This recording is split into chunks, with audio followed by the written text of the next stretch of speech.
Hello and welcome everyone. I've wanted to make a lathe roller push tool for some time now, but I want to make one that would potentially have more than one function. Perhaps being able to burnish but closer to a shoulder than the ball tool would be useful.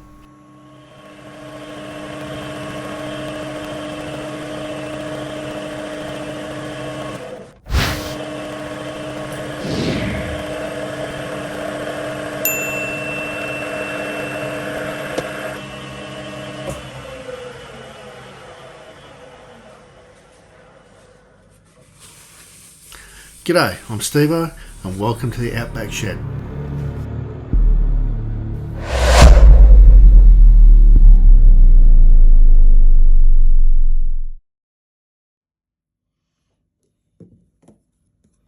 I have a piece of 20mm mild steel bar stock which I could simply bolt a small bearing onto. That would effectively undertake a small push alignment task, but it would be a bit on the light side. Might be okay on the Sheraton, but will be lacking on the other lathes.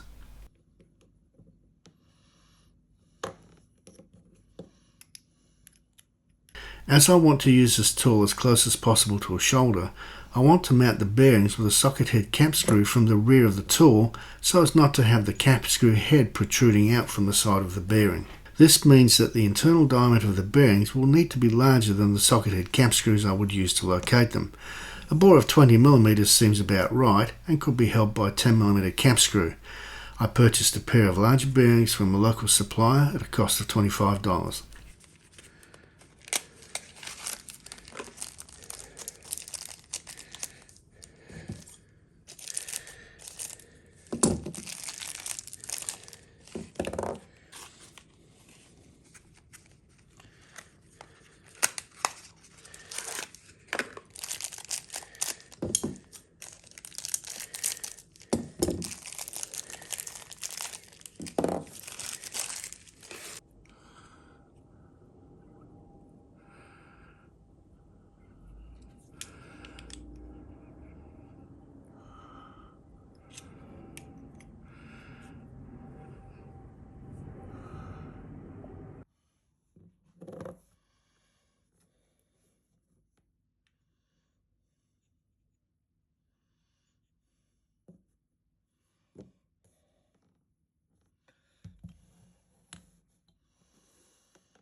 I would like the tool to be a compact mount into the large tool holder for the big lathe and also fit the smaller tool holder for the Colchester.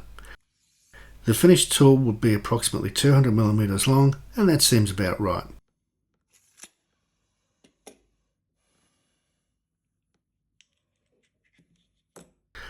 I made a drawing of what the tool would look like. Again, this is a concept design only and it's not set in stone as there are no real critical dimensions.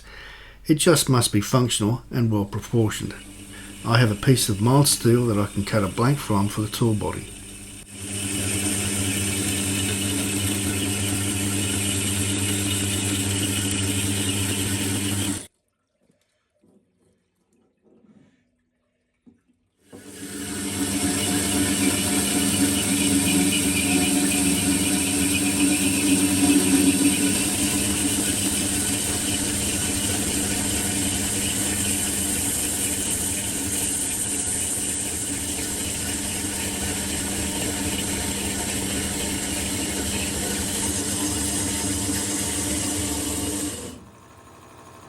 I'll bring the blank to square in the mill.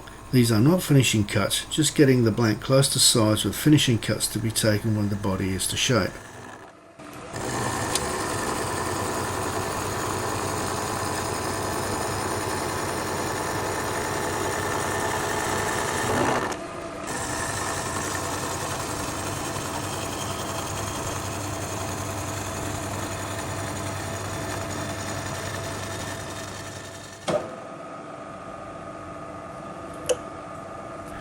The tool will have a bearing at each end so it can be used in any orientation in the tool post and from either end of the tool.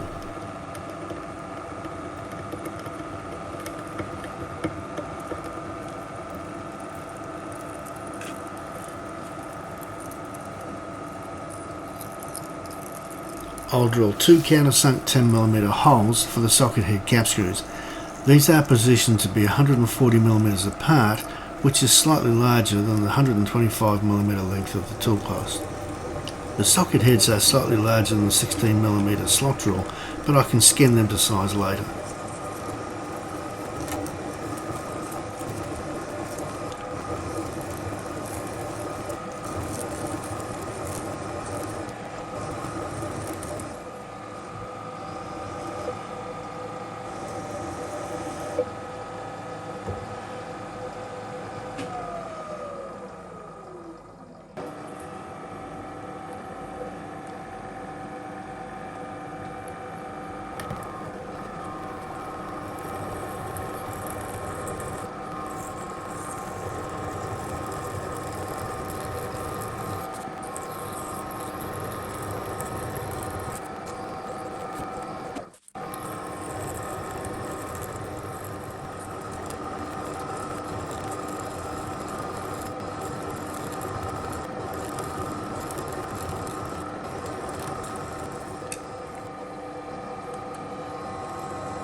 The bearings will be recessed into the tool, so I'll need to cut reliefs in the front of the holder to make pockets for them.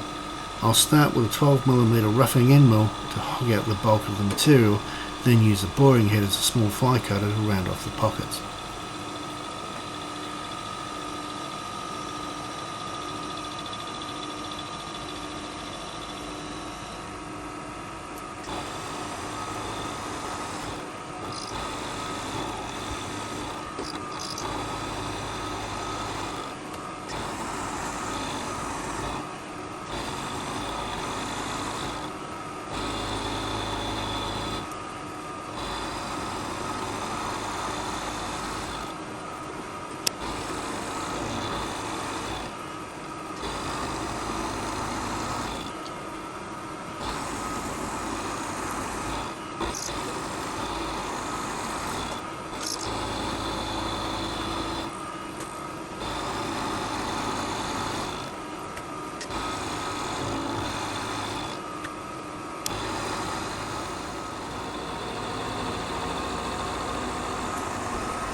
I'm running the mill at 1000 RPM and taking light cuts with a light feed. Although this is a small boring head, it's performing very well.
Next I want to make the bearing sleeves.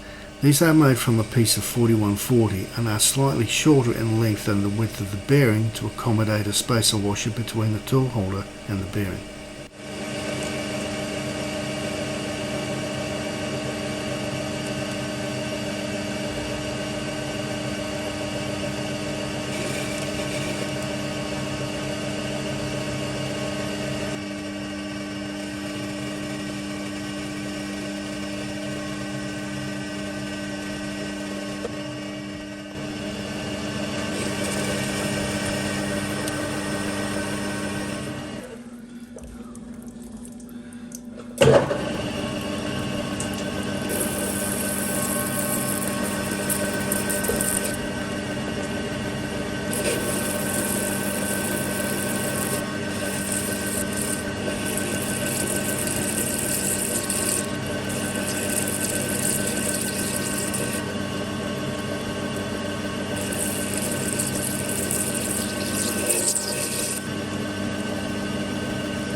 The internal thread in the sleeves is 9mm deep so as not to break through the top of the sleeve. To cut the thread to depth, I need all three of the taps to effectively thread to the bottom of the hole. Taper, second and bottom taps are all needed.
The spacer washers are made with a small shoulder so that they locate into the bore of the bearing and provide a positive location against the tool.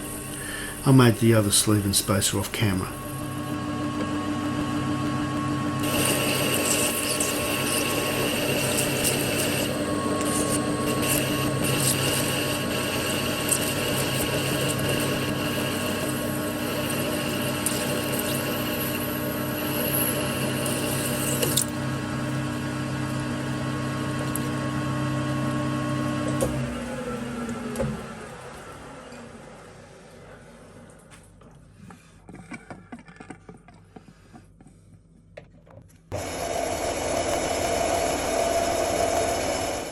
Next, I'll clean up the end of the spacers and skim the cap screws on the Sheraton.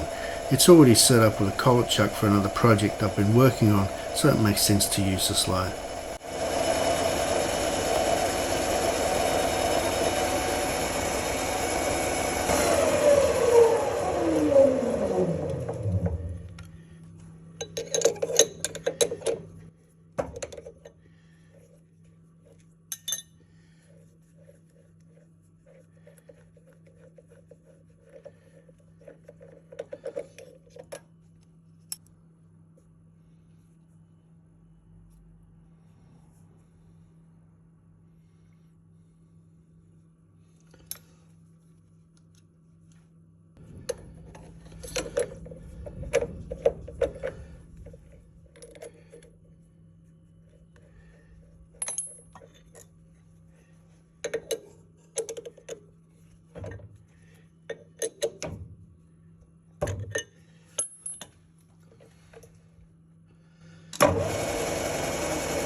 Now it's back to the mill to cut out the locating areas for the tool holders. The bearings are mounted close to the ends of the large tool holder, so I'll need to leave a step at each end so that the tool holder lock screws don't interfere with the bearing cap screws. It just means that the two outer tool holder screws will locate at a slightly different height than the inner pair.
Now it's the final cut with the boring head to clean up the finished surfaces.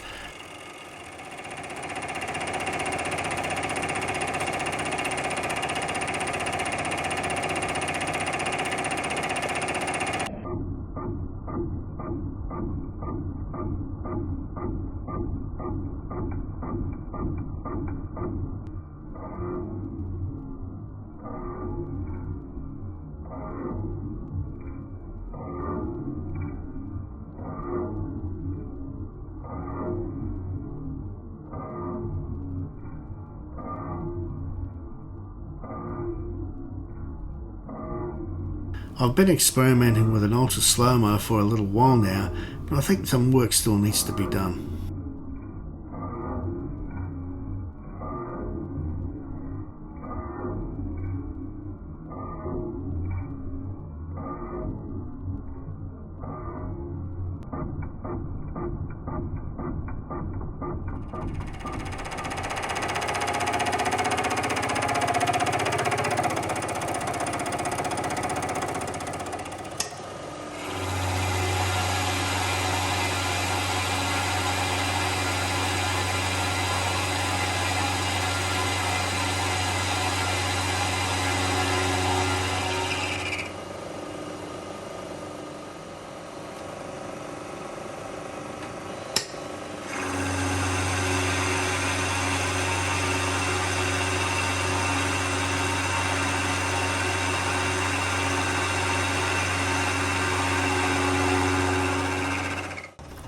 After trimming and cleaning up the ends, it chamfers all round.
The finished tool looks good.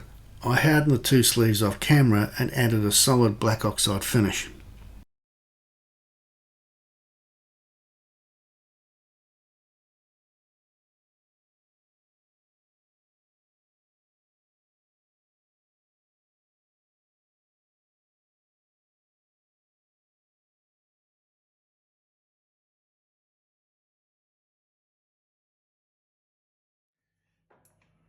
Used as a push tool on this aluminium plate, it's possible to align the workpiece to about 1/100 of a millimetre. That's certainly accurate enough for rough stock.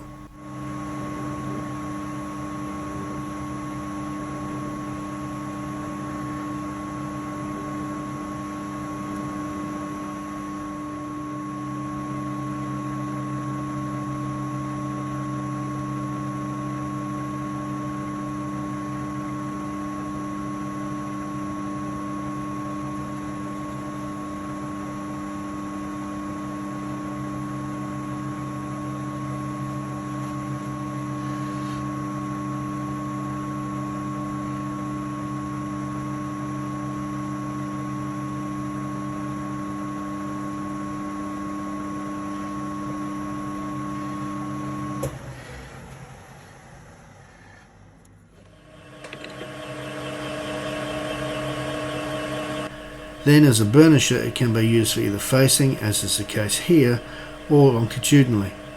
And as the tool has the bearing at each end, it can be used in any orientation or position in the tool post.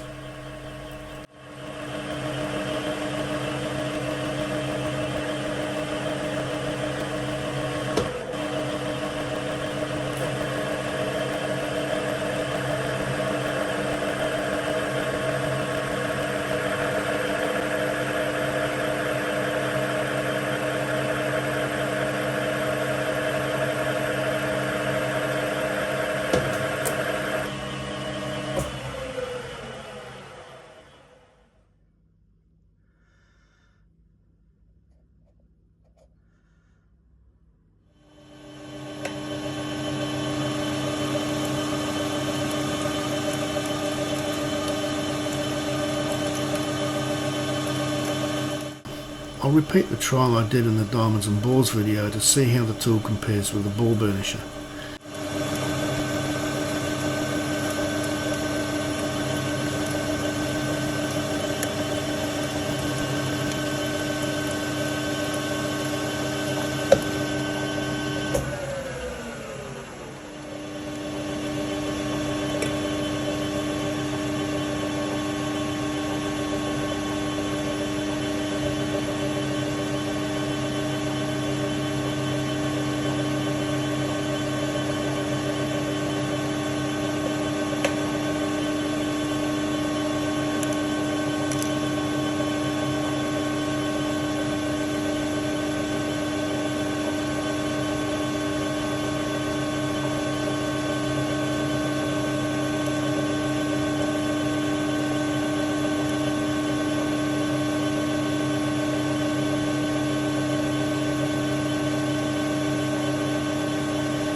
I have the tool aligned so as the leading edge of the bearing flat is in contact with the workpiece, not the whole flat.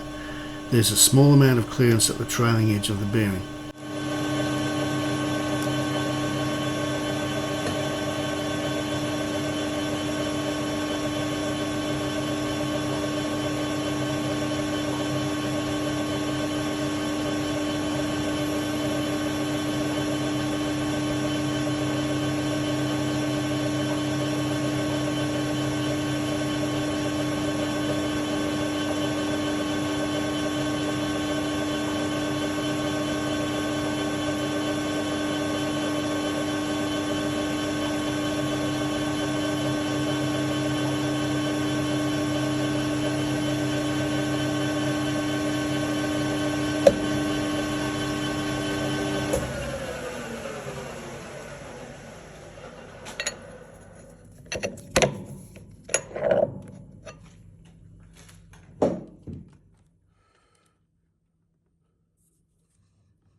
The microscope shows a significant difference between machined and burnished finishes. The pointer indicates a separation point between the ball finish on the right and the roller finish on the left. Although the surface textures appear very similar, the bearing tool performs as a burnisher a lot better than I expected it to. One key learning, regardless of whether using a roller or ball, is that the surface and tooling must be absolutely clean, which is not the case here. Any fine swarf or particles of dirt will mar the surface being burnished. There's still a lot of learnings to be explored with burnishing.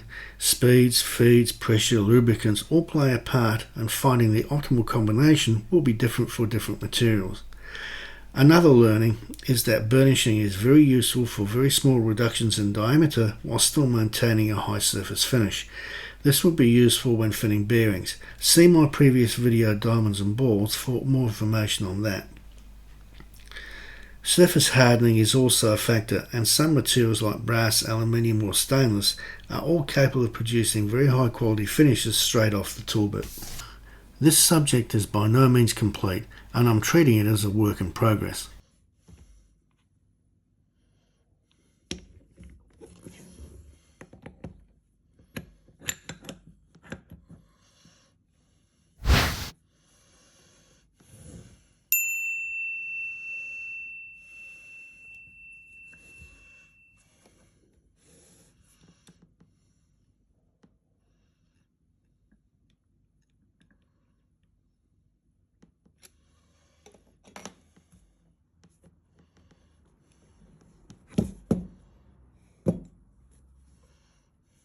Well, that's it for this video. Thanks for watching. Please subscribe to my channel if you haven't already, and give it a thumbs up.